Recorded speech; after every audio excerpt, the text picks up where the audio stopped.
Bonjour à tous et bienvenue à la réflexion du jour. Dimanche, David a prêché sur la femme samaritaine. Je vais profiter du texte biblique de Jean 4 qui parle de la femme samaritaine pour une réflexion aujourd'hui. Je vais lire juste le verset 9. La femme samaritaine lui dit: Comment, toi qui es juif, tu me demandes à boire, à moi que je suis une femme samaritaine? Les Juifs, en fait, n'ont pas de relation avec les Samaritains. Je vais parler d'inimitié. Waouh, ici, dans le texte biblique, c'est clair qu'il y avait une inimitié culturelle entre les Juifs et les Samaritains.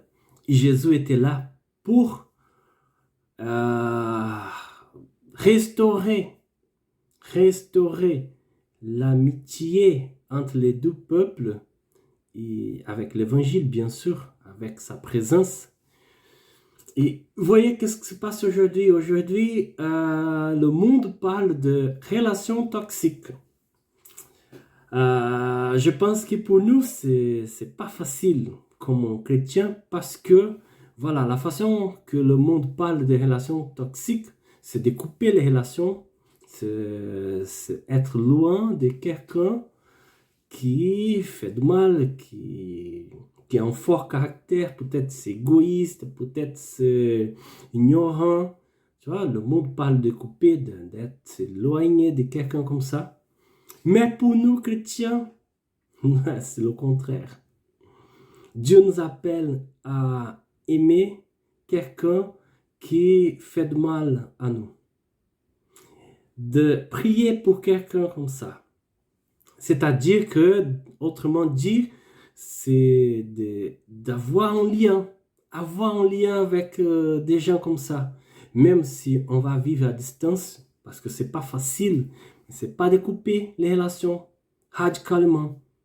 C'est de créer un lien, même si tu es là, entre toi et Dieu, et pour prier pour quelqu'un, mais le lien va continuer. C'est-à-dire que, voilà, si ça dépend de nous, on va continuer la relation. Si ça dépend de nous, on va montrer l'amour de Dieu, la paix de Dieu pour quelqu'un. Waouh, c'est ça que nous sommes appelés. Vous voyez, qu'est-ce qui se passe aussi, c'est j'écoute beaucoup de chrétiens en disant qu'ils ont coupé les relations avec les autres, même si c'est pas toxique, mais il y a des chrétiens qui disent qu'ils ont déjà coupé les relations avec non-chrétiens juste parce qu'ils sont non-chrétiens. Ça, c'est bizarre. Ça, c'est difficile parce que comment on va évangéliser?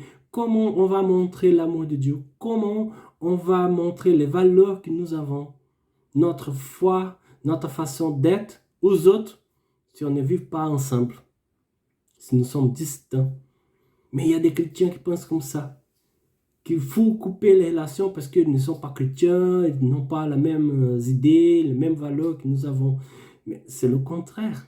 Ça, c'est le contraire. C'est d'avoir un lien avec les autres qui ne sont pas chrétiens pour vraiment montrer l'amour de Dieu aux autres. Et même parfois, c'est pas facile. Il y a des gens que c'est pas facile de vivre ensemble, mais nous sommes dans le monde, la lumière du monde, le sel de la terre. Dieu nous appelle à être en relation avec les autres, même si c'est toxique, même si c'est difficile. Voilà, Dieu nous appelle à être en lien, à avoir un lien avec les autres, avec le monde, avec des gens qui ne croient pas, des gens qui n'ont pas Dieu dans le cœur, mais c'est d'être là pour montrer vraiment que Dieu existe, que Dieu est bon, que Dieu est amour, et nous sommes là comme représentants de Dieu dans ce monde-là. Prions pour ça parce que parfois c'est pas facile, même il y a des inimitiés dans la famille. Avant on était amis, mais maintenant il y a inimitié entre nous. Et Prions pour ça parce que Dieu nous appelle à avoir un lien. Pas de couper le lien, mais d'avoir un lien pour montrer son amour. Prions pour ça. Merci Seigneur pour cette parole. Cette parole, c'est vrai. On a besoin de toi, on a besoin de ton amour pour montrer ton amour aux autres. Ne laisse pas nous, chrétiens, ton Église, à vivre inimitié, mais c'est le contraire. De créer un lien avec les autres pour montrer ton amour aux autres. Et c'est ça ma prière d'aujourd'hui. Aide-nous à être dans ce chemin, dans le nom de Jésus. Amen.